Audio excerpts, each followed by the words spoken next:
Well, welcome in. We have Dr. Root here to discuss his latest book here, The End of Youth Ministry, question mark. And you baited us a little bit with that title there. You might be capitalizing on our fears, Do you believe it's the end of youth ministry? Well, that's why the question mark's there, because actually I didn't come up with the title. The title is a very clickbait title, and the publisher came up with it. My great contribution was to add the question mark so that no one could get mad at me. So I don't know. It's an open question. Is it the end of youth ministry? Actually, if you've read the book, it's actually not the end of youth ministry at all. But it does kind of try to argue that the youth group has found itself off balance a little bit, and there's some kind of cultural reasons for that. But there's maybe in the youth group being off balance becomes a time to kind of reinvent or rethink about what youth ministry is actually for. So not quite the end. And I didn't. The book was written, and the title in the book titled far before the pandemic came out, and then I think the book released like a year ago. Right when literally the youth ministry was at an end. So I didn't mean for it to be so apocalyptic and prophetic. I think it was just happenstance. So, well, your comment in chapter 1, how virus was coming and was going to reshape everything, was really awesome and inspiring. Right. Yeah. Telling people to invest in toilet paper. Yeah, exactly. Yeah. And GameStop, that was really great of you. Right. But man, we've had fantastic conversation from this, and each week we've been going through for 5 weeks, and we hop on and we're like, he's asking the questions I've been asking all along, and it's been fantastic. And right out of the gate, you really say you kind of show your cards, and then you kind of unpack it and then like clinch it at the end. But when you say youth ministry is for joy through that interview, like, can you unpack all that is in there and help us kind of understand that concept that, what is youth ministry for? We would answer it all very differently, but for the interview you did where youth ministry is for joy, why is that such a substantial term? Yeah, I mean, it's an interesting kind of conversation, because in some ways, like where this book comes from too is, I would say that it's become a beloved project, and I loved it. But I didn't go into it trying to write a book about like youth ministry as joy. So there was a grant at the Yale Divinity School called Joy and Human Flourishing, and there was kind of an adolescent section within it. And so the group that I was in a couple groups within the grant, but the adolescent group, I was told that there would be a book and that I would be writing the book. So, which I wasn't really ecstatic about at the beginning, but there'd just been a lot of work around this grant about joy, and they had gotten funding from good larger Philadelphia foundation named the Templeton Foundation, who had in their charter this kind of idea of joy, as joy being important, but no one was really working on that. So they went to Yale and said, we'll give you some money. Can you kind of think about what joy is? So I spent a couple of years just in deep kind of conversation about what's joy in the biblical text, what's joy kind of broadly philosophically. So it finds its way within this kind of text, but I kind of get at it through the negative element of it, or through the opposite side of it, where happiness becomes such a big driving force of a lot of middle-class parents wanting their kids to be happy, and almost as a concession. And when I say like middle-class parents, first of all, I want to underline that I'm talking about middle-class parents, which is maybe part of the problem of the book too, is that it's kind of myopically focused on middle-class parents, which hopefully opens up some space from broader conversations. But I think importantly, I have to kind of think about how our imaginations are framed by just middle-class realities. So that's part of it. And the other part of it is like, I'm raising a 13-year-old and a 16-year-old right now. So to be critical of middle-class parents is to be critical of myself in many ways, and can even find myself saying all the time, like as a kind of point of concession, like, I just want my kids to be happy. Like, maybe the grades aren't great. Maybe they don't get on the team I want them to be on. Maybe we're not really thrilled with things going on, but we just want him or we just want her to be happy. And so I'm trying to kind of trace, where did that come from? And is that the same thing as joy? And often I think, where youth ministry has, congregational based youth ministry, kind of post World War II youth ministry, has served this purpose in a congregation, which I think parents lean on or expect out of it. And I don't think they expect the youth ministry to make their kids happy, but they definitely don't think it should challenge that or have a kind of different reason for living than just being happy. Like it should support the other pursuits that maybe will more directly feed into their happiness, but it should be there to kind of support that. And I think most middle class parents would yank their kids out of a youth ministry if it felt like it was making their kids the opposite of happy. So I was just trying to explore, like, well, what is joy in relation to happiness, and is it really the same thing? And try to make an argument that it's really not, that joy tends to come out of moments of kind of brokenness and loss, that joy tends to have a deeper dynamic of community that's connected to it, that joy more than happiness tends to be embedded within a story or a narrative. Like sometimes you can't even make sense of your own joy until you tell a story about it, like kind of rehearse what's happened and then realize, my gosh, this is a joyful experience. And usually joy is exponential in the sense that if you've had an experience that directly changes your life and your response to it is joy, and you share that with someone else, usually that gives them a legitimate experience of joy, where happiness is not exponential that way. Like if I share my happiest moment of getting the thing I've always wanted to get, at least a couple of you are going to be like rolling your eyes, being like, "Oh, this a-hole. We're really happy for you, man, that you got to go on the trip you always wanted to go on. Good for you." Like, and that's no one should be against happiness. Like happiness is great if it comes into your life, but the question is, should we live for it? Is happiness really something worth living for?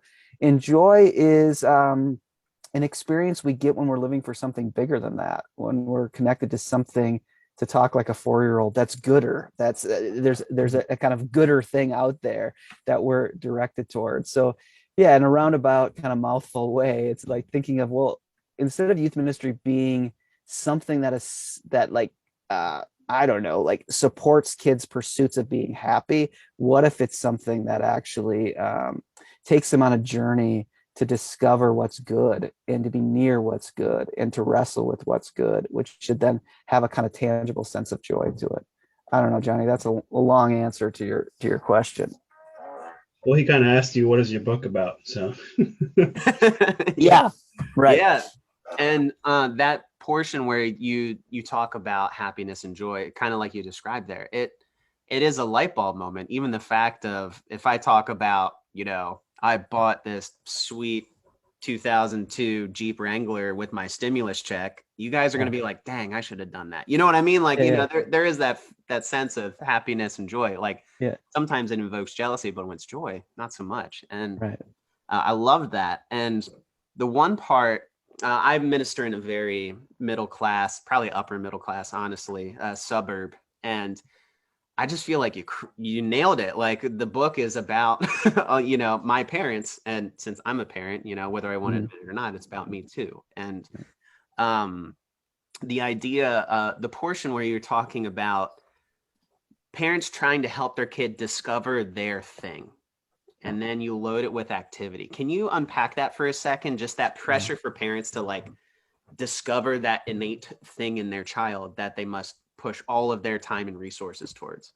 Yeah, for sure. Like, and that's one of the things I think that maybe comes out clearest in the book, like outside the hopeful kind of theological construction and the imagination of practical forms, is kind of thinking of this cultural analysis.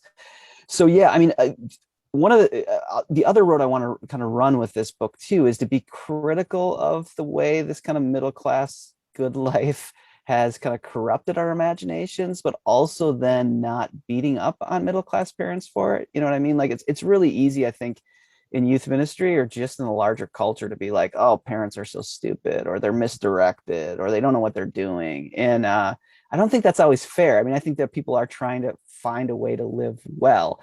So trying to give a kind of sense of the pressure parents are under too. And so to think about the thing, the response to that, or why that's become so important, is because this idea of your kid articulating their identity and answering this question, who am I, has become so, it's just become so exponential in itself. Like there's so many identity options now. And we live inside like this age of authenticity, as I talk about, where to be a good human being, whether we could argue if this is true or not, but we do have this sense. Sorry, let me turn off my notifications here so it doesn't ding at you guys. But there is this kind of there is this sense that that every human being should have a right to define for themselves what it means to be human. Like we kind of feel that way, whether we think that's completely true or a good thing. That's just in the cultural zeitgeist. But if you're a parent, you feel that too. So all of a sudden you have a 12, 13, 14-year-old, and you can't impose too much pressure on them. And like even the passing on of values becomes a little sketchy. Like, how do you do that?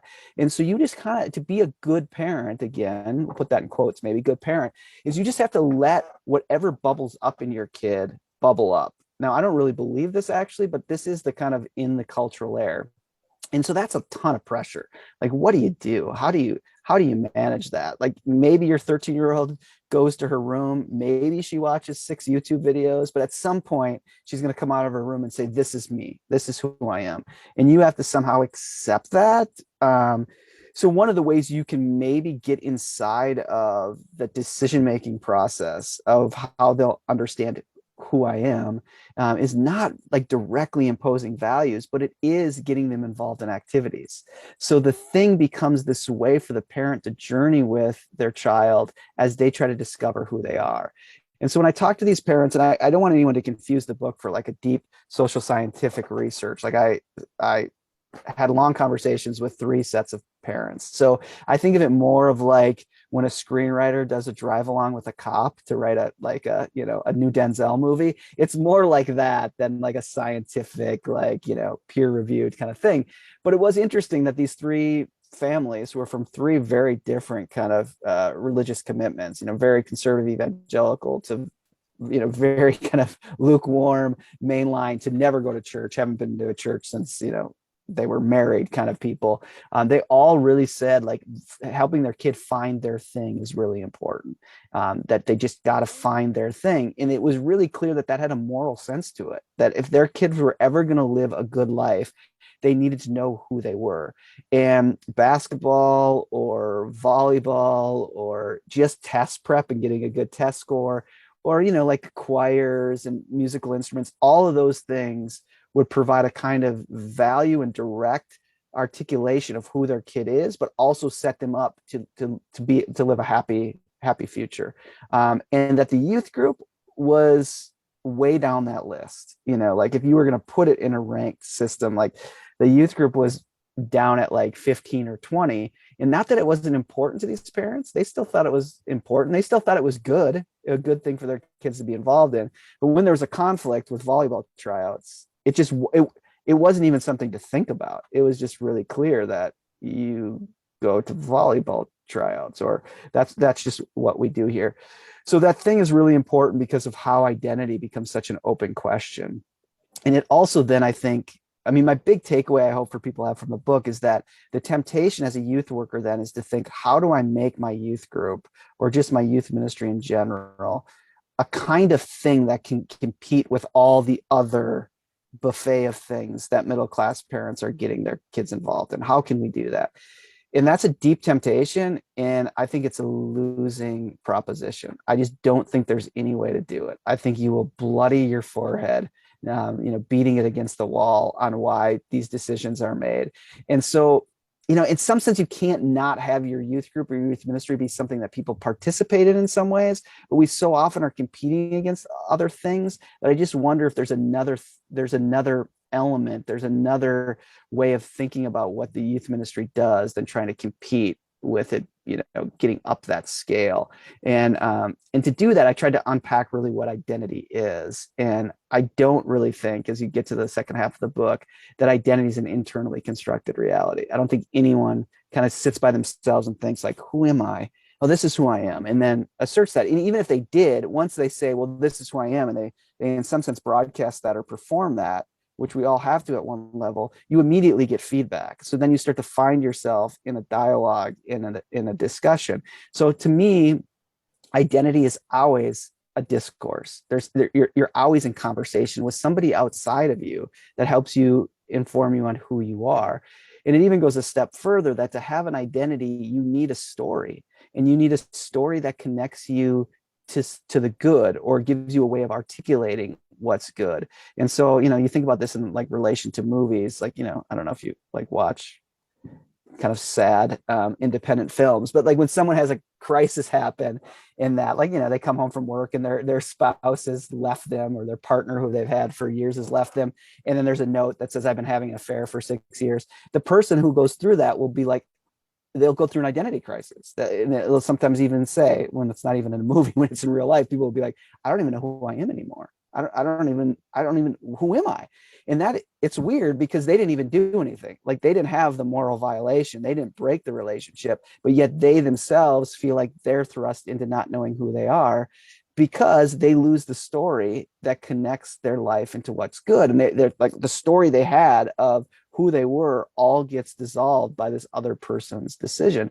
So that's a dramatic way of saying that our identities are always based in narratives and stories. And I guess my point is, we would do better in youth ministry just focusing on how we get families and young people to really connect to a larger story and think about story, and even think about the other things that are involved and how that's connected to a larger story, than trying to kind of shine up our activities so that they can go up the scale of things. I don't know if that makes sense, but again, you ask these great questions, Johnny, and then I just go on a rambling mess that spins into multiple things. I'm soaking it up. I don't know if you can see. I'm new to having a beard, but I'm definitely stroking as you're going. Like, interesting. Yeah, there you go. That's why I keep Yeah. it muted, so you don't hear me musing over here. It's scratching like you're scratching an album Yeah. or something. Exactly. Yeah. I know Evan's got a question, and then Josh has one to follow up. Yeah, I have a question for you, Andrew. And the first one is, do you want to hang out? Because the whole time I was reading this book, I was like, felt like I was reading my own thoughts and everything. Like, we are very similar people. So if you ever want to hang out, hit me up. Just kidding. Well, when COVID's over, we'll, and I'm in there we go. part of the world, we'll have a beer. I like your subtle flex too of all the books behind you. It makes you look very intelligent. But my question the whole time I was reading this book, and it might not even be a question of this book, but to put it in your language that you just used, is how do we do youth ministry then for the kid who doesn't have a story? I've had this kid. I've been at my church 7 years. I've had this kid, I'd say 4 times. He's come, gone, graduated. I call him the Minecraft kid, where if you ask him about his weekend, he can't tell you about his weekend without telling you about Minecraft. And like the one kid, this one has graduated a while ago, but I've never forgotten this. We were talking about like atheism versus polytheism and all these different things. And he just raised his hand. He's like, what are you if you just never think about this? Yeah. And I was like, how do you not think about this? So like maybe a kid who has no good that they're pursuing or has no story, like, is this book for the youth minister of that kid, you think? Or how does that kind of... Yeah, it's a great question. It's a really great question, because I think it'll be interesting to watch this generation come of age, especially as they have lived through COVID. And I do think there is a kind of, I think this is true with every generation, but it'll be interesting with these. And this is a good example that there is a kind of protective apathy that seems like there's no direction towards the good, but in itself, it is a good. It's a protection from anything outside of it. Like, if I just don't think about this, then I never have to be anxious about anything, or I never have to risk being wrong. My first like philosophical argument would be, I still think this kid has some kind of story, and the kind of story is not to have a story, which isn't all that helpful in ministry. You know what I mean? Like how you crack that code. But I think he has it just as an anthropological point. But like what you do in the context of ministry is hard, because he doesn't want to engage in any story. And he's surely not coming to you and you're like, hey, how's your weekend? He's kind of unveiling his story, even if he doesn't know it's a story, like saying, well, we played in this tournament and we lost, and, but it was awesome because this happened. Like, those kids seem somewhat easier to kind of like, oh, that's what you're really living for. And how do you make sense of that? So I think what you have to do with kids like these, I wonder about, and I think this can be something we can move into even our other programming, is that this kid just has to, first of all, you just have to wait, and you just have to be present, and you just have to live with this kid and let him know that you care, and just, log the time with a kid like this. But I think there's also a move to expose this kid to stories that are not his own. And then I think what we can do is just raise, as we hear these stories, it's like there's something at stake in this. What's at stake in this? And one of the ways we both learn to tell stories, but also learn to live with stories, is by watching other people tell stories and live with stories. And I think sometimes in youth ministry, we can kind of feel like, or just, I think broadly in ministry, we can kind of feel like, well, if the kid's not telling their story or not even really participating, then something's amiss. Well, maybe not. Maybe just being exposed and spending time in a community of people who are doing this is enough for a while. And I think we do ask, like, well, what do you think of this? What do you think is at stake? And his kind of assertion, like, who are you if you don't think about any of this, is kind of an assertion of who he is in the story he's living out of. Like, what kind of story am I living out of if I don't even care about any of this, or I don't ever think about this? Why am I not thinking about this? And so, maybe he's not even asking it that directly, but there is a way he's opening up when he says that. And both affirming him, like, well, there's a lot of people in our world who never think about this. What's at stake if you don't think about this?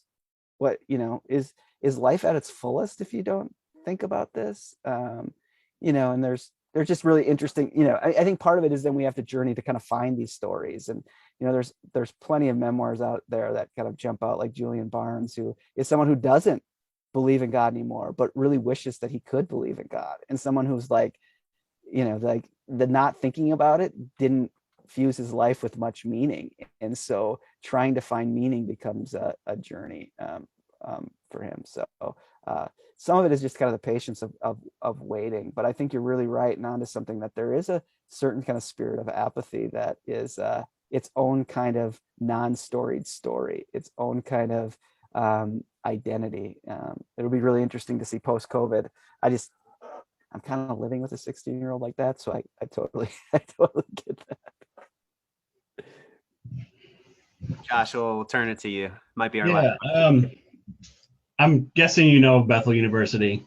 Yeah. So I'm a product of their now defunct youth ministry program. And so I got involved with Treehouse there. Yeah. So I actually run the only treehouse on the East Coast out here. So I guess, a little bit about Treehouse. We kind of reach a different demographic than a lot of my peers here. Yeah. And I'm located in I would say we're closer to like lower middle class, which is kind of the target group of Treehouse. So you kind of answered a part of my question when you answered Evan's question, but what do you think even that kind of the socioeconomic role like plays in storytelling, and like how can we better facilitate that with our youth? Because like for me, I don't feel like I have that much of struggle as some of my peers here, because what we do at Treehouse and the demographic we reach, like they have their own stories, and they're hard stories, and we do life together through those stories. But then my struggle is like, my goal is to help Treehouse, or whatever my organization is going to look like, to grow and to help more students have access to the support groups that we offer and stuff like that. And when I go to like my home church, which is a more affluent church, like we don't need that, like our kids are good, we're fine, like we don't need support group for our students. So yeah, so what would you say we could do about kind of bridging that gap of like the socioeconomic like privileges and what it means for storytelling, I guess?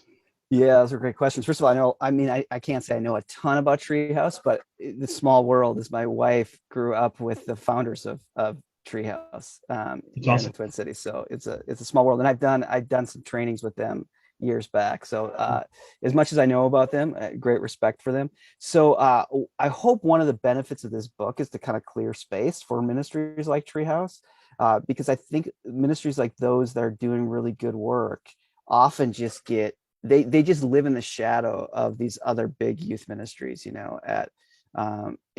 so that the light doesn't shine on what they're doing because they just live in the shadow of that. And part of what I want to say and why I want to focus so much on middle class, on just the middle class realities, because it so frames our imagination of what good youth ministry is. And so there's a problem with the book that it focuses so much on that it seems like that's the only, myopically, that's the only thing I see, which is, it probably doesn't solve the problem, but why I tried to start with the Florida project in the preface of the book, to say, like, I think what youth ministry really at its core should be about is kids that have been overlooked, that are, you know, like in the movie Florida Project, or the kind of ministries that Treehouse are doing. But until we really look at the way youth ministry is a middle class phenomenon in its congregational form, and look at the goods of that, we can't start to learn from others. So I actually think if we can get clear that youth ministry can't just be a thing, and to try to run the treadmill to be a thing will end up malforming us in so many ways, malforming our young people, but also malforming the church, then space is opened up for us to start to learn from places like Treehouse. And so, like, even when you go into churches and like, this is what we do at Treehouse, parents are like, well, we don't need that. And essentially what they're saying is, we don't need to learn anything from that, because that's just different, or whatever. We just don't need to learn anything from that. So until we become kind of self-critical of the way the cultural realities impose on youth ministry, we can't actually kind of learn from those perspectives. And so the storytelling element of it, though, I think is really interesting, because my limited experience, and I think a lot of experience, but I don't want to, like, I'm not like where you're at, Josh, in doing this week in and week out. But there is, like you were even insinuating, there is a desire to kind of narrate experience, more so with middle class kids. When you're so infused in the thing, it becomes all you do is kind of do the thing. And you ask a lot of middle class kids, like, well, why do you love football? I don't know. No one's ever asked me why I love football. But you ask kids, like, how do you survive in your neighborhood, who are in lower middle class to working class areas? And they're like, let me tell you, like, there's a narrative of how one lives, and there's a kind of reflective element within that. So that I think the challenges become I think the challenges of interpreting stories becomes even richer in those contexts, like creating space for people to really honestly articulate those experiences, and then like really wrestling with, well, what does this story mean? And what does this say about what it means to live this life? And how do we hold that story, especially when it's a kind of confession of quite deep brokenness or pain? I think that becomes more of a challenge. And like, how do you respond to real articulations of kind of trauma and things like that? And how do you hold that space in a certain way, where I think often in middle class situations, not to be totalizing here, but it's just getting the story out that's hard, like getting people to think that they should tell the story, where I think in other communities, it's learning how deeply story is connected and learning from that, but also then thinking, okay, how do we respond when stories are told like this? How do we have the stories? How do we teach young people to respond when people really do make an assertion of confession? How do we think about confession within this? So I think the challenge becomes in those kind of situations, how you manage storytelling and confession and not just pure disclosure. And I think this is true with middle class communities, which it usually happens online, though, like where people disclose things online, where often in those rooms, people are disclosing. But we don't want just disclosure. We want actual kind of confession in storytelling. So we don't want to just say things to shock people. We don't want to just, send people back on their heels with what we're saying. We don't just want to, this is too gross, but we're almost done. But we don't want people to tell their stories and take a dump on the carpet. Essentially, we want you to really talk about what this means and how this connects to something bigger than you, and how it builds community. And so those become the challenges. And sometimes you have to just bear a lot of difficult stories and say, thank you for sharing, but that's not an appropriate way that we talk in this group. But they have to hear a lot of stories of appropriate storytelling too, if that makes sense. Like, you can't just say to a kid, tell us a story, and then be like, that was not a way to tell a story. Like, they actually have to hear dozens of people, which is why I think, in the book I try to say, like, part of your job as the paid youth worker is to kind of find adults who will tell stories and help them think about how they tell the stories, because it's not the story does something, but also the form of the story does something as well. And so that becomes, like the old Christian word of catechesis. It's like the teaching of how to tell the story. And then most profoundly, tell the gospel story inside the story of our lives. So, yeah. Love it. Hey, this has been just reading the book. Our group around it has been fantastic for just getting into the deeper conversation of ministry, but also getting to the heart of what we're really after and how to understand our demographics. So thank you for writing the book. Thanks for hopping on here and having a conversation with us. We could go another hour and a half, but we just appreciate you carving out time and jumping on with us. And well, I appreciate you guys reading the book, and hopefully in a post-COVID world, maybe we can get in the same room together and talk about this more extensively. That would be great. Yeah, the next time you're naturally strolling through Philly, let us know. I'll let you know. We'll give you a cheesesteak tour. How's that? Yeah, that'll be good. As long as you don't wear any Eagles jerseys, I'll be there. Yeah, I was sending you one in the mail. I guess I might cancel that order then. It was Nick Foles. I hope that's okay. Too far? Yeah. See, I crossed that line again. I'm sorry. No, it was such a beatdown that I can't even have hard feelings about it. The only hard feelings I have is that I started to believe again. Like, after they went down the field and scored the Vikings did scored a touchdown. You're like, oh my gosh, this is meant to be. This is going to happen. All my pain for generations, it all makes sense that we're going to host the Super Bowl in our own stadium now. And then after that, it was over. So that's the only pain, is that I allowed myself to believe in that team again. So I know. Well, hey, we're here for you. You know that Eagles fans love Vikings fans. Take great care of them when they're in our city. Yes. Definitely don't start fights and steal their chance. So we've got your back. Well, I don't know how to end on that, but yes. Good luck to you guys. Thank you for joining us. Really hopefully we'll be in some more conversation down the road. Thanks for reading the book. Absolutely. See ya. We'll catch you next time.